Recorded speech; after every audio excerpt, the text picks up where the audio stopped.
নিরাপত্তা নিশ্চিতের দাবিতে মালিক শ্রমিক ঐক্য পরিষদের ডাকে বরিশাল বিভাগে চলছে বাস ধর্মঘট। আরও জানাতে যুক্ত হচ্ছেন কাউসার হোসেন রানা। রানা, সেখানকার সবশেষ কি পরিস্থিতি দেখছেন জানাবেন।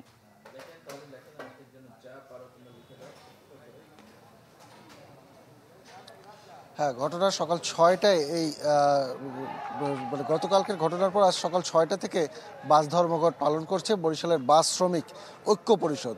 একেবারে বরিশাল বিভাগ জুড়ে তারা এই ধর্মঘট পালন করছে এবং যার ফলে বরিশাল বিভাগের কোথাও কোনো বাস চলাচল করছে না কোনো যাত্রী নিয়ে। এই অবস্থায় সাধারণ যাত্রীরা যেমন দুর্ভোগের শিকার হয়েছে এবং এই দুর্ভোগের ফলে তাদেরকে কিন্তু অতিরিক্ত অর্থ এবং সময় ব্যয় করতে হচ্ছে। এই পরিস্থিতি নিয়ে আমাদের সাথে শ্রমিক ইউনিয়নের নেতৃবৃন্দের সাথে কথা হয়েছে। তারা কিন্তু জানিয়েছেন যে তারা তাদের জানমালের নিরাপত্তা নিশ্চিতের দাবি জানিয়েছেন প্রশাসনের কাছে, কিন্তু সেদিক থেকে এখন পর্যন্ত তারা কোনো আশ্বাস পায়নি। তবে এখন এই মুহূর্তে বাস মালিক গ্রুপের যে কার্যালয় রয়েছে বরিশালের রূপাতলিতে, সেখানে মালিক এবং শ্রমিকরা সভায় বসেছেন। সেখানে বরিশাল, পটুয়াখালী, ঝালকাঠি, ভোলা, বরগুনা, পিরোজপুর এই ৬ জেলার মালিক এবং শ্রমিক নেতৃবৃন্দ বৈঠকে বসেছেন। সেখানে তারা সিদ্ধান্ত নেবে তাদের পরবর্তী করণীয় কি। সেখান থেকে তারা আবার প্রশাসনের যে জেলা প্রশাসন এবং বিভাগীয় প্রশাসনের কর্মকর্তারা রয়েছে সেখানে তাদের যাওয়ার কথা রয়েছে। জেলা প্রশাসনের কার্যালয়ে এই সভা অনুষ্ঠিত হতে পারে। সেখানে যাওয়ার পরে পরবর্তী সিদ্ধান্ত হবে এবং সেখান থেকে সিদ্ধান্ত হবে যে এই কর্মসূচি কতদিন চলবে নাকি প্রত্যাহার করে নেওয়া হবে। তো এই ছিল এখানকার সর্বশেষ পরিস্থিতি। রানা, আপনাকে ধন্যবাদ। দর্শক, বরিশাল থেকে যুক্ত হয়েছিলেন আমাদের সহকর্মী।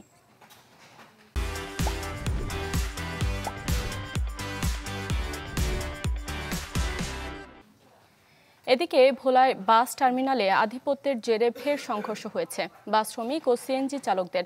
আরও জানাতে যুক্ত হচ্ছেন আদিল হোসেন তপু।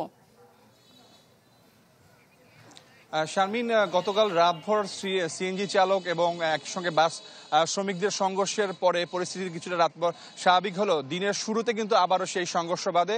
সকাল 11টার দিকে এই বাস টার্মিনালে মূলত সিএনজি তারা রাস্তায় ওঠার চেষ্টা করে, তখন বাস শ্রমিকরা তাদেরকে ধাওয়া করেন।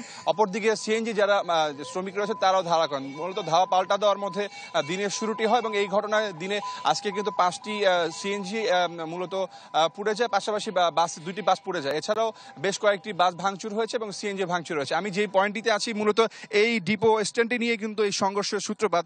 এটি দীর্ঘদিন ধরে বাস মালিক সমিতি এটি ব্যবহার করে আসলো।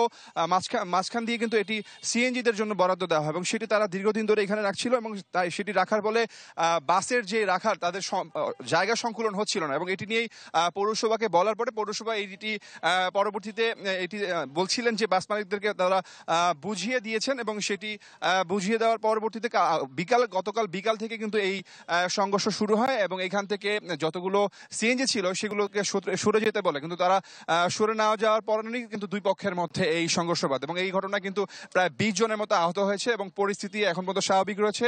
যদি ভোলার চরপেশনের চলাচলের কথা বলি, তবে বাস এবং সিএনজি চলাচল বন্ধ হয়েছে, সেখানে সাধারণ মানুষ কিন্তু দুর্ভোগে পড়েছে এবং পরিস্থিতি নিয়ন্ত্রণ রাখার জন্য কিন্তু এখানে কোস্টগার্ড, পুলিশ তারা মোতায়েন রয়েছেন, তারা এখানে টহল রয়েছেন যেন কোনো আইন শৃঙ্খলা অবনতি না হয়। অন্যদিকে কিন্তু মানুষের দুর্ভোগ কিন্তু বাড়ছে। যারা দূরপাল্লা চলাচল করে থাকেন তারা কিন্তু এই ক্ষেত্রে বাড়তি ভাড়া গুনে তাদেরকে বিভিন্ন জায়গায় যেতে হচ্ছে। তবে সেই ক্ষেত্রে এটি স্বাভাবিক করার জন্য ইতিমধ্যে প্রশাসনের পক্ষ থেকে তারা 6টার দিকে জেলা প্রশাসন কার্যালয়ে বসবেন বলে জানিয়েছেন। হয়তোবা তখন এটি বসার পরে হয়তোবা একটি সুরাও হতে পারে, তাহলে তারপর হয়তোবা পরিস্থিতি স্বাভাবিক হওয়ার সম্ভাবনা রয়েছে বলে আমাদেরকে জানিয়েছিলেন। তো ভোলার বাস টার্মিনাল থেকে এই ছিল আমার কাছে সর্বশেষ খবর। শারমিন।